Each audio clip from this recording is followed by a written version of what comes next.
এটা পোড়ামাটির হাট, জোড়াশনি জোটশনি পেছনে মন্দির। যেদিকে তাকাবেন, আমরা বারবার বলছিলাম যেদিকেই তাকাই না কেন শুধু মন্দির, পোড়ামাটি, রাজাদের ঐতিহ্য ইতিহাস, এটা আমরা বারবার করে দেখাচ্ছিলাম। আমাদের সঙ্গে রয়েছেন মিঠুদা, রয়েছেন মিঠু ভুই সাহেব রয়েছেন আমাদের সঙ্গে, তিনি বলবেন গোটা বিষয়টাতে। তো কলকাতা থেকে মেরে কেটে 130-140 কিলোমিটার হবে, 150 কিলোমিটার রাস্তা। এখানে মানুষ আসেন মনের স্নিগ্ধতা, এখানকার সৌন্দর্য, বারবার বলছিলাম এখানকার সূর্যের রংটা আলাদা হয় না, একই আছে। সন্ধ্যার পরে এখানে শীত, যেহেতু শীতকাল পড়ে গেছে, শীতের পরও আমাদের গায়ে লাগছে, ভালো লাগছে। আর নর্মালি অগ্রাণ মাসে রোদ, আমাদেরকে পিঠে পুলির মাস চলছে, নবান্নে নতুন ধান উঠছে, তার সঙ্গে মন্দির দেখাচ্ছি, বাড়তি উন্মাদনা বটেই বটে। আর বিশেষ করে যারা বিভিন্ন আধ্যাত্মিক ভাবনা, আধ্যাত্মিককে যারা পছন্দ করেন, ইতিহাসকে যারা সম্মান করেন, তারা এখানে আসেন। এখানে সন্ধ্যার পরে, অর্থাৎ এখানে আদিবাসীদের নৃত্য হয়, যেটা আমার সহকর্মী ঐন্দ্রিলা ব্যানার্জি দেখাচ্ছি। ওখানে নৃত্য হয়, এখানে ওদের গান বাজনা হয়, ওদের যে ওদের যে ধারা, ওরা যে ধারায় গানগুলো গায় সেগুলো হয়। এখানে হাট হয়, হাট বসে। এখানকার মানুষের কর্মসংস্থান কিছু ক্ষুদ্র প্রান্তিক স্তরে অর্থনৈতিকভাবে গড়ে ওঠে। বিরোধী এই মন্দির সম্পর্কে যদি একটু বলেন। দেখুন, আমরা বিষ্ণুপুরের এখনো পর্যন্ত যে সমস্ত জায়গায় মন্দির দর্শন করছি, প্রত্যেকটা মন্দিরের কিন্তু আর্কিটেক্টগুলো একই রকমের, এবং প্রত্যেকটা মন্দিরের দেখুন গঠনশৈলীটা একই রকমের। সেই ঝামা পাথর, সে বা মাগড়া বা ইংরেজিতে বলছি ল্যাটেরাইট স্টোন। তো এই মন্দিরগুলো আমরা এখন যে জায়গাটায় দাঁড়িয়ে আছি, এই মন্দিরটার নাম হচ্ছে মানে জোটশনি, গ্রুপ অফ টেম্পল। জোটশনি মল্লরাজারাই বানিয়েছিলেন 1737 খ্রিস্টাব্দে। মল্লরাজা কৃষ্ণসিংহ মন্দিরটা তৈরি করেছিলেন। এখানে দেখুন 3টে আর্কিটেক্ট নিয়ে মন্দিরগুলো বানানো হয়েছে, এবং 3টে মন্দিরে দেখুন মানে সাইজের তুলনায় ছোট, বড়, মেজো। উপরটা দেখুন উড়িষ্যার স্থাপত্য, মাঝখানটা হচ্ছে বাংলার চালা, আর্টগুলো হচ্ছে ইসলামিক। এবং সামনের দিকে যেমন প্রত্যেকটা মন্দিরের নকশা করা আছে, যে সমস্ত নকশাগুলো বানানো হয়েছে পাথর কেটে কেটে, সেটা হচ্ছে আপনার ওই রামায়ণ, মহাভারত বা তখনকার দিনের সমসাময়িক জীবনযাত্রার কাহিনীগুলোকে তুলে ধরা হয়েছে। পাথরটার উপরে পোড়ামাটির কাজটাকে মসৃণ করার জন্য পঙ্কের ডেকোরেশন করে ঢেকে দেওয়া আছে। বর্তমান মন্দিরে মূর্তি নেই, পুজো পাঠ হয় না। এটা সব আর্কিওলজিক্যাল সার্ভে অফ ইন্ডিয়া এখন ওনাদের আন্ডারে আছে, ওনারা দেখাশোনা করে। কিন্তু মন্দিরের সংস্কারের ক্ষেত্রে কিন্তু অনেক সমস্যা, যে অনেক কার্যত স্থাপত্য ভাস্কর্য নষ্ট হচ্ছে। এই ব্যাপারে কেন্দ্রীয় সরকার কি ইনিশিয়েটিভ নিচ্ছে? কারণ অনেক মন্দির আমি দেখছিলাম বহু প্রাচীন, যদিও কোনো সংস্কার করা সম্ভব না, যেহেতু আর্কিওলজি সার্ভে অফ ইন্ডিয়া দেখেন গোটা বিষয়টাতে। এখানেও আপনি কি একই কথাই বলছেন, লাইট অ্যান্ড সাউন্ড এখানে হলেও ভালো হতো? লাইট অ্যান্ড সাউন্ড হলে তো অবশ্যই ভালো হতো। সন্ধ্যে নামার পর মানুষজন, পর্যটক, তারা রুমে বসে সময়টা কাটাতে অনেকেরই বোর ফিল করে।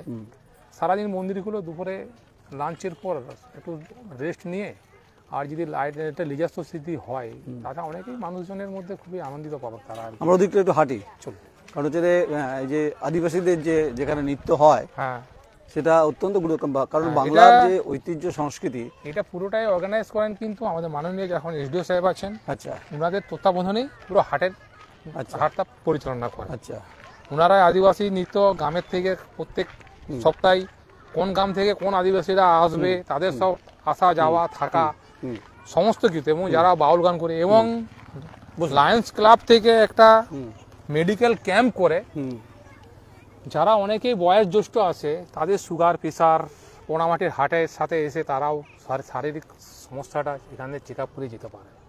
মানে এটাকে আমরা মঞ্চ বলতে পারি। এটা মঞ্চ, এই মঞ্চে কিন্তু হিন্দি গান হয় ভাববার কারণ নেই, বা চটুল গান হয় এরকম ভাববার কোনো কারণ নেই।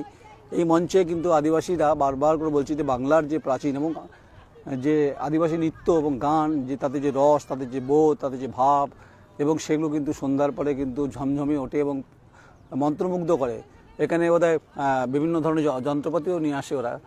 তো এটা আরও বেশি ভালো হতে পারত যদি কেন্দ্রীয় সরকারের যেহেতু দায়িত্বে রয়েছেন, এখানকার রাজ্য প্রশাসন, জেলা প্রশাসন আছেন।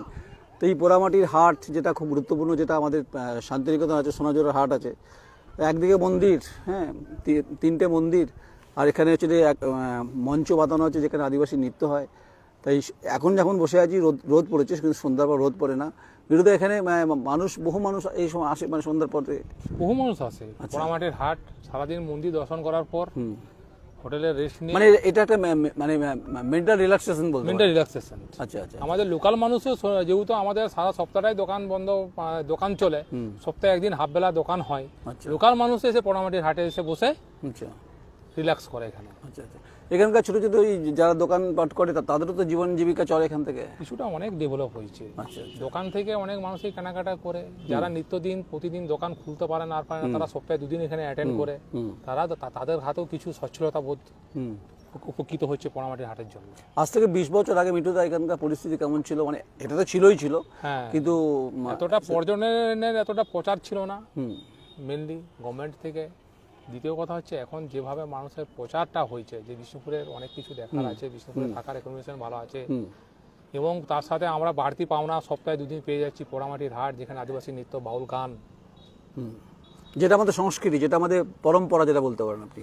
হ্যাঁ, এবং এখানকার একটা শিল্প প্রসিদ্ধ সব থেকে যেটা বিখ্যাত অ্যাকচুয়ালি বিষ্ণুপুর, যেটা সিল্ক শাড়ি তৈরি হয়, যে 2 ধরনের বালুচুরি, স্বর্ণচুরি, তাদের সমস্ত এখান থেকে দূরে, কিছুটা দূরে বিষ্ণুপুরের একটা গ্রাম আছে যেখানে আমরা তাঁতিপাড়া বলা হয়, বড় কালীতলা রঘুনাথ স্যার, এখানে বাড়িতে বাড়িতে শাড়ি বানানো হয়।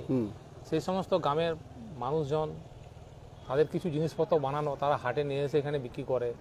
এখান থেকে অনেক মানুষ যারা বাড়িতে পৌঁছাতে পারে না পোড়ামাটির হাটে এখানে এসে কালেকশন করতেও পারেন। বিষ্ণুপুরের যে শাড়ি, একটা বালুচুরি আর একটা স্বর্ণচুরি, যেটা অত্যন্ত ঐতিহ্য, অত্যন্ত প্রাচীন, যেটা ধরে রেখেছে এই আধুনিক ব্যবস্থাপনার লড়াইয়ের কসমো ইকোনমিক যে অর্থনীতির যে লড়াই, তার সত্ত্বেও কিন্তু তারা ধরে রেখেছে এবং জগৎ বিখ্যাত, তার নিয়ে কোনো সন্দেহ নেই, বালুচুরি এবং হচ্ছে স্বর্ণচুরি। কিন্তু এখানকার আদিবাসী নৃত্য, যেটাও আমাদের সমৃদ্ধ করছে, আমাদের সুগন্ধ ছড়াচ্ছে, তা নিয়ে কোনো সন্দেহ নেই। আর যে সমস্ত পোড়ামাটির জিনিসপত্র বিক্রি হয় তাতে অনেক মানুষ আসেন ঠিকই, তাই এই মন্দিরের পরিবেষ্টিত অবস্থা আমরা যেখানে বসে আছি, সেটা অবশ্য আমাদেরকে শ্রুতিমধুর, আমাদেরকে যেমন শ্রুতিমধুর প্রেরিত করছে, আমাদেরকে যেমন আমেজ এনে দিচ্ছে, তেমনি যারা আছেন দর্শক, যারা শুনছেন, তারা আসবেন অন্তত এই বিকেলের সূর্য ডোবার আগে আগে। এখানে কিন্তু আদিবাসীদের লোক সংস্কৃতির যে তারা ধারক এবং বাহক, যে বাংলার ক্ষেত্রে, সংস্কৃতির ক্ষেত্রে তারা সেটাকে বজায় রেখেছে, যাকে সম্মান দিতে হবে, যেটা সম্মানের সঙ্গে তারা করার চেষ্টা করে। তবে এর আরও বেশি আধুনিকরণের দরকার আছে, যে মিঠুদা বলছিলেন যে এখানে প্রচুর বাজার হয়, ছোটো ছোটো বাজার গড়ে ওঠে, তার সঙ্গে পড়ে পাওয়া 14 আনা হচ্ছে যে অঘ্রাণের রোদ, আর সঙ্গে মিঠুদা, যেটাও পড়ে পাওয়া 14 আনা, আর তার সঙ্গে শিরশিরে বাতাস, যেটা অঘ্রাণ মাসে বইছে, যেটা আমাদের শরীর, আমাকেও স্পর্শ করছে, আমার চিত্র সাংবাদিক ঐন্দ্রিলা ব্যানার্জি ওকেও স্পর্শ করছে শোনা। এবং এই পোড়ামাটির যে হাটে আমরা বসে আছি, এবং বাংলার যারা দর্শক তারা আসবেন। আমরা ভাববেন না যে পলিটিক্যাল পোস্টমর্টম করি, এর বাইরেও আধ্যাত্মিক মন্দির এবং বহু জায়গায় আমরা এই সংবাদ পরিবেশিত করি, আপনাদের জন্যই করি। নমস্কার, আমি নয়ন রায়, আমার চিত্র সাংবাদিক ঐন্দ্রিলা ব্যানার্জি, পোড়ামাটির হাট, বিষ্ণুপুর। নমস্কার।